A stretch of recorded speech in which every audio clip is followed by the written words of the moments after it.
it is one thing that society shaped us with the norms and the cultures that we need to do, but it's also another thing for us to put a limit to how far it will continue to rule our lives. It is also up to us to make a decision on being a healthy person and stop being toxic. Hello, beautiful souls. Welcome to Here We Talk. Welcome to another new episode. My name is Shannon, your host, and today I am riding solo. I just want to welcome you again to this episode and also to the month of September. It is a new month, it is a new week, and I just want to also say you have come so far in 2024 and you're also doing great, and you are doing great. All right, so today's episode is something that is close to my heart. And September being a month of suicide prevention, I just thought that I should probably also come in here and also share my story and also put in a bit of some fundamentals as a profession, a therapist in these issues of suicide. And this may be triggering to some people, and if it is, if you feel triggered, then I kindly ask that you scroll up and probably maybe come back when you feel that you probably would want to listen and can handle the triggers.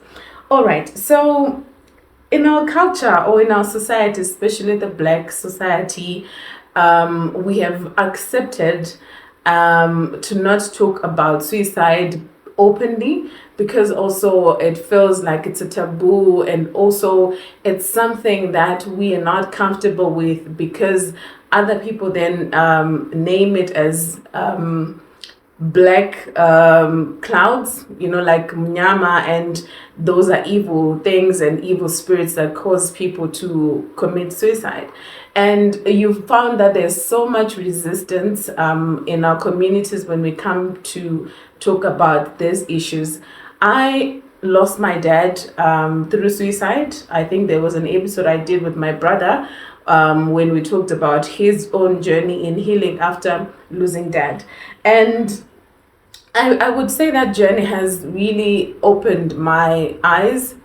It has opened me up to start this uncomfortable conversations and start these conversations that we probably do not welcome, because I still have family members who are alive, and we did not put the suicide talk on the table when my dad was still here, despite him even having mental disorders.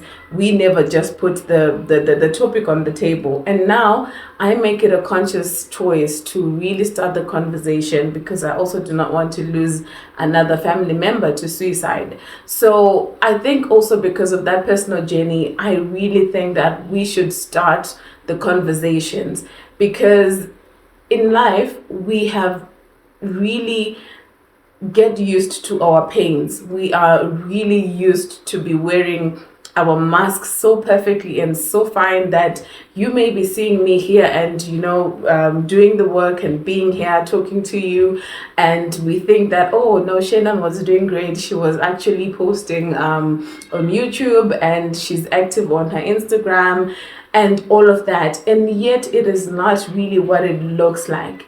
And we have normalized carrying pains inside of us as human beings, especially in this society. And we then also take it for granted to say that the social media presence makes it that someone is okay, that because they are online, because they are picking their calls, because they are doing their normal duties, then we term those people to be okay, and yet inside they are really dying. And all probably it was going to take was for us to start the conversation. Hey, do you know about suicide? What do you think about it? Does it ever come across your mind for you to take your own life? And I know there are a lot of myths around talking about suicide, because people then assume that when you talk about it, you are encouraging people, when the matter of fact it is not. Some people want to be heard. Some people want to feel that they are normal, that they are not alone in this, that probably having that idea is something that many people actually have. It is now the fact of you acting up on your idea. It is now the fact of you getting help when you get those thoughts of suicide. So here I am talking about suicide and hoping that we can start the conversations going.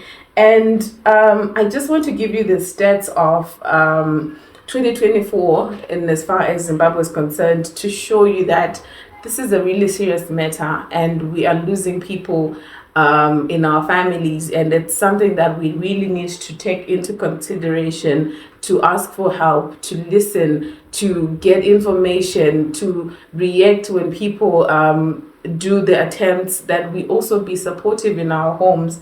So this was according to the Chronicle newspaper from March 11, 2024. The headline read 245% increase in suicide attempts.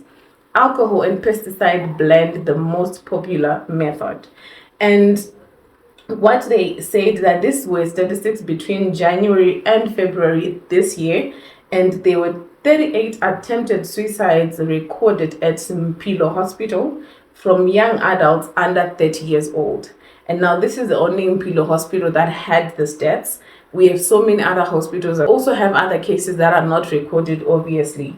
So they're saying that the reasons mostly given in family disintegration was unemployment, failed marriages, and work-related stress. And you see that these issues are the things that we are facing daily, that we then know that there's so much that is going on in our families. There are so much that we are facing individually, and we are seeing a lot of things that are happening around marriages so far. The issues of cheating, infidelity. There are so many things that are causing people then to be driven to suicide, and you can tell that there is so much that is within us that we carry in each and every single day. The unemployment rates are going up. People are losing jobs. People are not making it in their jobs and in their businesses. And these are related, stress-related issues that can drive people. And these are young people that we're losing, 30 years and below, which has happened during the period of January and February this year. We are in September now, and I don't have the statistics of the recent ones, but I think this is alarming on its own. It's something that we need to come together as a community to reach out to people, to really not take it for granted that,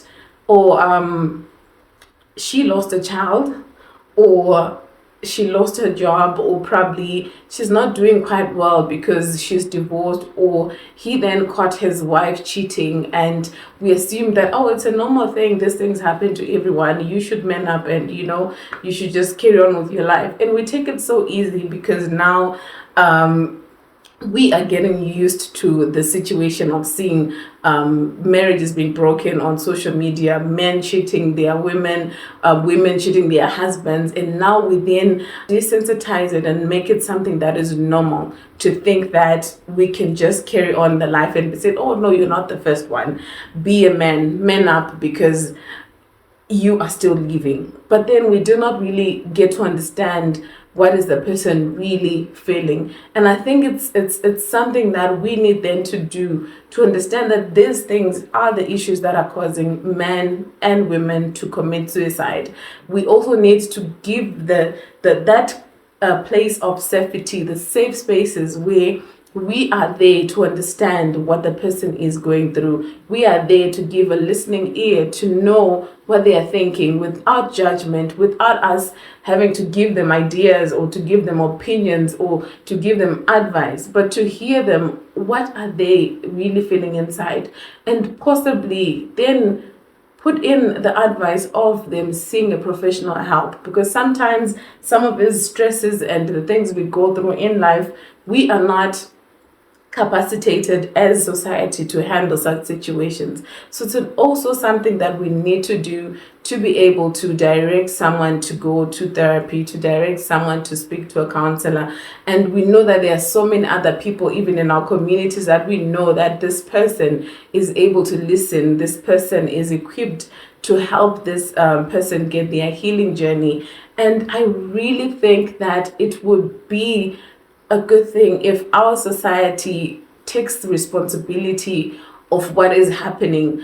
I was listening to a podcast in the morning, and one guy said that it is one thing that society shaped us with the norms and the cultures that we need to do, but it's also another thing for us to put a limit to how far it will continue to rule our lives. Now that we know that the culture that we used to have, or that we grew up knowing, is not allowing a man to cry, is not allowing a woman to leave a toxic relationship or marriage, does not allow a man to grieve, does not allow people to show their emotions when they are feeling angry or sad. And now, because we know that, we can't continue to blame society when now we know that no, it's okay for us to put the things that are painful on the table. It's okay for us to move out of abusive marriages. It is also up to us to make a decision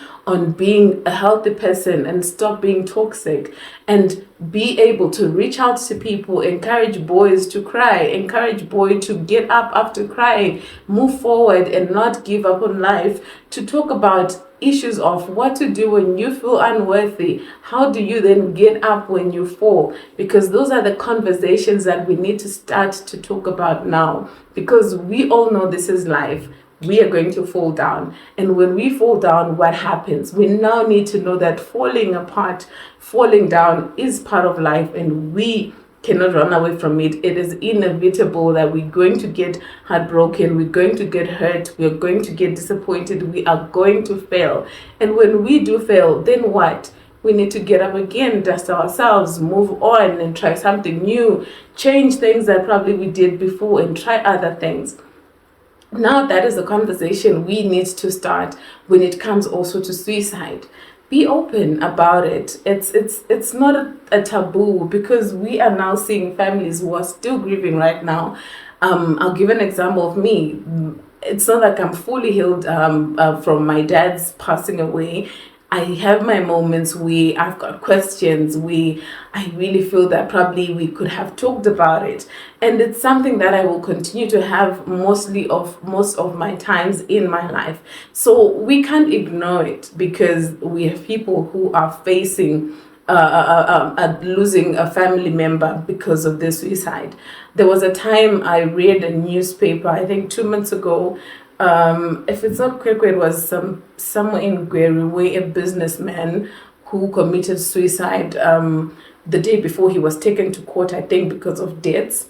And you can relate to the statistics that has been said to be the issues of stress from work. Maybe the business was failing and he was taking debts, he was unable to pay the debts, and now he's unable to accept the issue of now where he is at and what he probably was going to do. He was in a place where everything else has ended, and he then got to be in a place where suicide was the only option for him. And these are the issues and situations that we really need to look into, because we see them every day. We see businesses failing, we see people being drowning in debts. And what then do we do about it? How then do we say, you can move on, you can try again? How then best can you handle failure when this comes your way? So I really just wanted us to encourage ourselves to start the conversation. I think that's the theme for 2024 for suicide prevention, to start the conversation and to keep it going. We cannot think that the person is dressing up for work every day, she's cooking meals at home, he's going to work and coming back, he's looking happy, he's playing with kids, he's doing everything, or she is, going to school, and we then assume that is something that shows they're okay. But no, we need to really know, we really need to probe further, we really need to be curious, to ask questions. These days you're not sleeping well, you probably are sleeping late, or you're waking up a lot in the night, or maybe you are sleeping a lot. What has changed? What's going on? Let's start those conversations, because in suicide, you see that there will be some change in behavior, where maybe we talk about the issues of the abuse of substance, alcohol and substance abuse, with someone then goes to use those things to numb their feeling, to numb the thoughts that they have, to numb the feeling of them being failures. And we have those things that we need to look out to. He's drinking a lot. She's now taking drugs. He is smoking too much. Then we then get to be curious in a good way, in a non-judgmental way, in a way of showing support.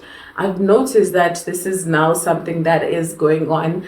Is there something going on? Can I help? I'm here to listen. Let's also just put that on the table to see that the person who used to be going to the gym or probably exercising every day, eating well, now they're just doing anything that is risky. They're having that risk behavior of eating a lot, probably sitting on the couch watching TV all day, or maybe sleeping a lot. They don't even care about what they're doing. They're not probably going to work, or they're not even taking a bath. Those are the things that we need to look into and be curious to ask questions in a good way. And when we see things falling apart in people's lives, when we see something negative happen in people's lives, I think that is also a place where we need to ask people, how do you want me to support you? Because then at least it shows to that person that we are seeing them, that they are in a space of distress. We are showing empathy. We are showing that we want to be there. And it's also a good thing that we then ask that, so that we can give that person the help that is fitting them at that particular moment, and not just overlook things and say, oh, I know she's a strong woman, she will survive this. Maybe she will, maybe she won't. And what will then we know when the person then attempts suicide and actually succeed? So I think it's one of those things that we probably would need to be talking about it more, making it an open thing, and be uncomfortable in that conversation until we get to be comfortable to talk about it. Because personally, it really gets to me when you read of a young man who has took his life, or you read about a young girl from a school, a young age in Form 3, Form 2, taking their lives because of bullying. And there are so many things that are happening around where then people resort to taking their lives. And when we start the conversation, we bring about issues of therapy, seeking help, going to counseling, and that also gives in the culture of normalizing to get this kind of help in our lives, because we really do need professionals to help us in this situation. So I thought probably today we can talk about it and clear out a few things of, it's not true what they say that when you start the conversation of suicide, you're encouraging someone to act upon it. And it is not always true that when you talk about this, give advice. Most times you hear then people say, I really just wanted to be listened to, or I really wanted to have someone who's going to know that I am not crazy, that this is not insane. And most of the times then people don't speak about it, because then they are pointed to be selfish, because then they are asked, why don't you care about your family? Don't you care? You've got a good job, you've got a good life going on. It doesn't mean that is not caring for them. And that's why the people then stop talking about it, because then we then judge them to say that their life is perfect because of the material things that they have, but the person is actually having issues inside where they are feeling unworthy, when they are feeling not loved and not seen. And then we tell the person who's suicidal that you're selfish. And another thing that probably people think is that being suicidal is attention seeking, when it's actually cry for help. And it is not really an attention seeking habit, but it is a cry for help with whatever that they will be going on. And the most important part about suicide is that engage a professional, engage someone who is capable in handling these situations. And I've also seen in my line of work where a lot of people would then say, they would not understand me, because then again we're judgmental. Oh, you've got kids, you've got a good job, you've got a house you are building. why then do you want to take your life? And there are so many other things that will even make them feel unheard and unseen. But probably just ask them, what do you want? What do you feel? How can I help you? Okay, let's try and do this. And with that, they can also try and open up, and they can now see from their own eyes on what it is the best way to then take in as far as them moving towards life and away from the suicidal thoughts. So that's just thought today we just talk about it, and I hope this also helps in us starting the conversation at home. It's so devastating to lose someone to suicide, and the feeling also coming afterwards of even blaming yourself to not doing enough or not having to look enough comes in hand. But I think when we're still alive here, we have chances to be there for the loved ones we have, to be there for people that who are around in our workplaces. We have a chance to reach out. We have a chance to listen. We have a chance to ask for help. We have a chance to talk about what we are suffering inside, and wearing these masks of strong, of having it together, of being happy when you know inside you're dying, of doing well whilst you're carrying even a chronic pain. So I think we just need to then start the conversation, get it going, normalize to talk about things, and normalize to talk about our struggles, normalize to talk about those ideas that we think people will be uncomfortable with. But when we talk about it, you find out you get a different perspective. You have a different outlook of life. You might probably even see in a better way that will help you to move from where you are. So talking about it is also therapeutic.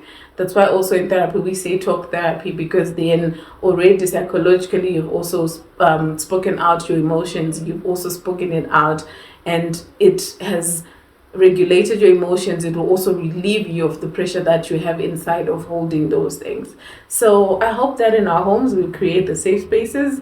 I hope that throughout September, even afterwards, we get also to be on the lookout to see the change in behaviors of our families, in children as well, because as crazy as it sounds, 9-year-olds were taking their own lives.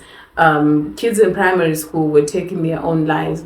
And I also think that it's something that we really need to open our eyes as a community and get it from the root of how can we not make this a pandemic for us, and how also can we put this issue on the table, and how also are we going to raise our children, the future generation, in a way that they are resilient in terms of their mental well-being, in terms of their emotional well-being. How are we also going to give them the outlook of life when it comes to having difficulties in our lives, having uncertainty hit us, having to even falling down? How do we then get up? I think we also really need to have that in our families, so that the kids would know what it is about in life, and how do you get over hard things and not resort to suicide, because there is always hope.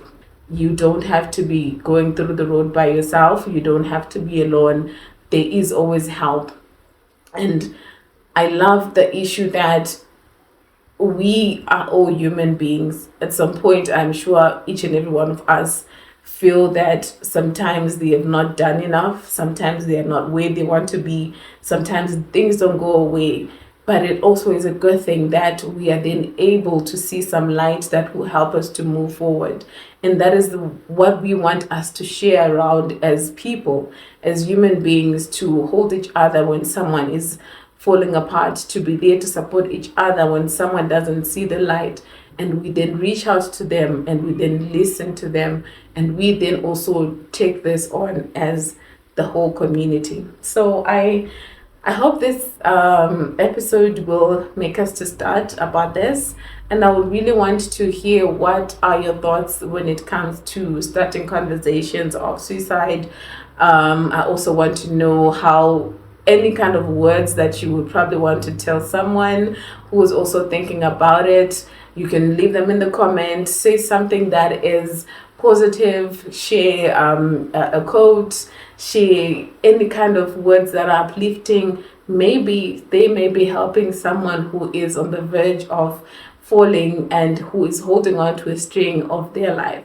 And I hope we continue to carry this wherever we are, in our families, on social media, at our workplaces, to be the person to start the conversation, even if it's hard, even if it's uncomfortable, but we need to do it because we are losing a lot of lives every single day. So this is me, Shannon, closing this episode for today. And thank you so much for the subscribers. Thank you so much for your likes. And let's continue to spread the word. Let's continue to be there for one another in supporting each other in good health. So from me, Shannon, today, I say goodbye and see you next week.